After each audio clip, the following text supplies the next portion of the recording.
एक लंबे समय पहले एक गांव में चंद्रैया और शकुंतला नामक पति पत्नी रहते थे। वो दोनों लालची स्वभाव के थे। चंद्रैया बहुत सारे भैंसों को पालते उनका दूध उस गांव वासियों को बेचता था। उस सारे गांव में सिर्फ चंद्रैया दूध बेचता था और वो दूध में बहुत सारा पानी मिलाकर बेचता था। इतना ही नहीं, वो कम से कम उन भैंसों के बच्चों को भी पीने के लिए दूध नहीं बचाता था। एक दिन जब चंद्रैया दूध लेके गांव को बेचने जाता है, चंद्रैया, तुम्हारे दूध में दिन प्रतिदिन पानी की मात्रा ज्यादा हो रहा है। तुम्हारे पास इतने भैंस होने के बावजूद तुम पानी क्यों मिला रहे हो? अगर तुम्हें पसंद है तो मुझसे दूध लो, वरना नहीं। मैं यही दूध किसी और को भी दे सकता हूँ। ऐसे गुस्से से बात करके वहाँ से चला जाता है। उस सारे गांव में सिर्फ चंद्रैया ही दूध बेचने के कारण वो जैसे भी दूध दे, सभी चुपचाप उसी से लेते थे। जहाँ वो भैंसों को रखता था, उसके बगल में एक बड़े पेड़ पर एक भूत रहती थी। हमेशा की तरह चंद्रैया सारे भैंसों के पास जाकर उनसे दूध निचोड़ के पानी मिला के सबको बेचने जाता है। हर रोज ये लालच के कारण इतना दूध निचोड़ता है कि हमारे खुद के बच्चों को पिलाने के लिए कुछ नहीं है। इतना ही नहीं, हम हर रोज देखते हैं कि वो दूध में पानी मिलाता है।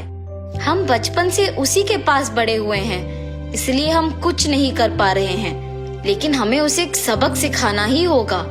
ऐसे आपस में बात करते रहते हैं।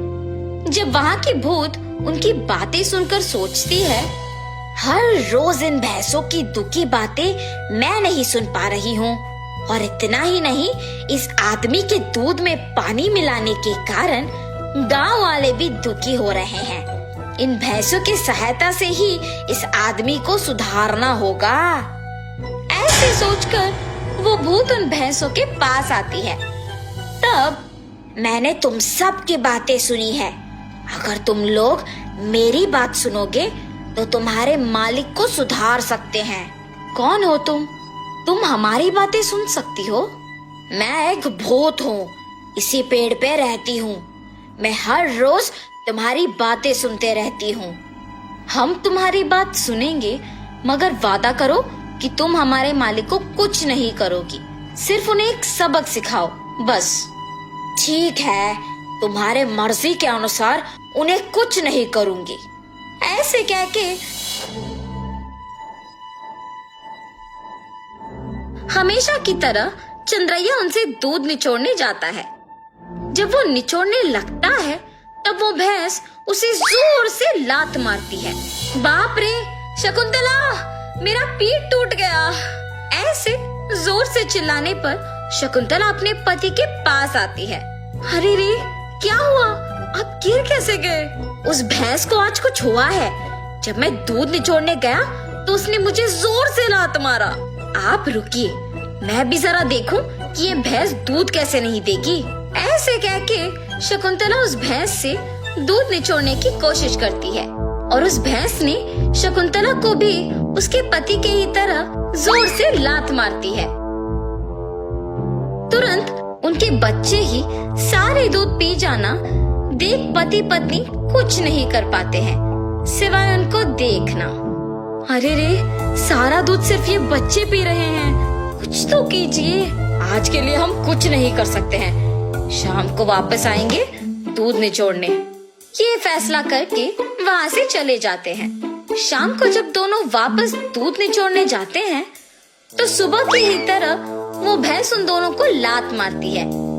ये देख पति पत्नी दोनों डर के मारे घर चले जाते हैं। ऐसे कुछ दिनों तक भैंस उन्हें दूध निचोड़ने नहीं देती है और सारा दूध सिर्फ अपने बच्चों को पिलाती है। सुनिए, कम से कम हमारे उपयोग के लिए तो दूध निचोड़ के आइए ना। बाप रे, हम अगर इस गांव में भी दूध नहीं दे पा रहे हैं तो भी ठीक है, मैं तो उस भैंसों के पास नहीं जाऊंगा। वहाँ के भैंसों में से एक को कुछ तो हुआ है, इसीलिए हमें दूध निचोड़ने नहीं दे रही है और सिर्फ उसके बच्चों को दूध पिला रही है। उतना चाहिए तो तुम खुद निचोड़ने जाओ।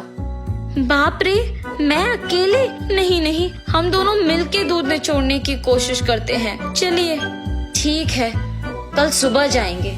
ठीक है जी। भैंसों के पास जाते हैं। शकुंतला, पहले तुम जाओ। ऐसे कहने पर शकुंतला उन भैंसों के पास जाके दूध निचोड़ने की कोशिश करती है। जब वो निचोड़ने की प्रयत्न करती है तो वो भैंस जोर से लात मारती है। बिना दूध दिए अपनी पत्नी को लात मारने के कारण चंद्रैया को गुस्सा आता है और वो एक डंडे से भैंस को मारने लगता है। मेरी पत्नी को दूध निचोड़ने नहीं दोगे तुम? हाँ? ऐसे कहते हुए जोर जोर से मारता है, मगर उस भैंस की जगह चंद्रैया खुद पिटता है और इसी कारण उस भैंस को मारना बंद कर देता है। लेकिन उसके बाद भी उसको और उसकी बीवी को डंडे से मार पड़ते ही रहते हैं। हम आइंदा कभी भी दूध निचोड़ने नहीं आएंगे, हमें मत मारो। अरे हिम्मत है तो ऐसे दिखे बिना नहीं, सामने आके मारो हमें। ऐसे कहने पर वो भैंस अचानक एक भूत के रूप में बदल जाती है। मैं ही तुम लोगों को मार रही थी। सिर्फ कुछ दिन दूध ना ले पाने के कारण और घर पे दूध ना होने के कारण गुस्सा होके तुम इस भैंस को मारने चले आए, तो फिर कुछ सालों से जो तुम सारे दूध को उनके बच्चों के लिए बचाए बिना ही ले जाके बेचने पर इन भैंसों को कितना बुरा लग रहा होगा। हाँ, आज से अगर कभी भी तुमने दूध में पानी मिलाया या फिर भैंसों के बच्चों के लिए दूध न बचाया तो मैं तुम्हें नहीं छोड़ूंगी। मैं यही रह के तुम पे नजर रखूंगी। हाँ, हमें माफ कर दो, आज से हम ये कभी नहीं दोहराएंगे। ऐसे कहने पर वो भूत वहाँ से गायब हो जाती है।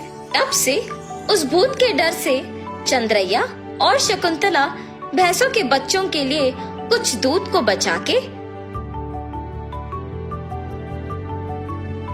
बाकी को निचोड़ के उसमें पानी मिलाना बंद करके बेचते हैं। भैंस भी उनके मालिक के सुधारने के पीछे उस भूत के ही हाथ रहने का सच जान के बहुत खुश होते हैं।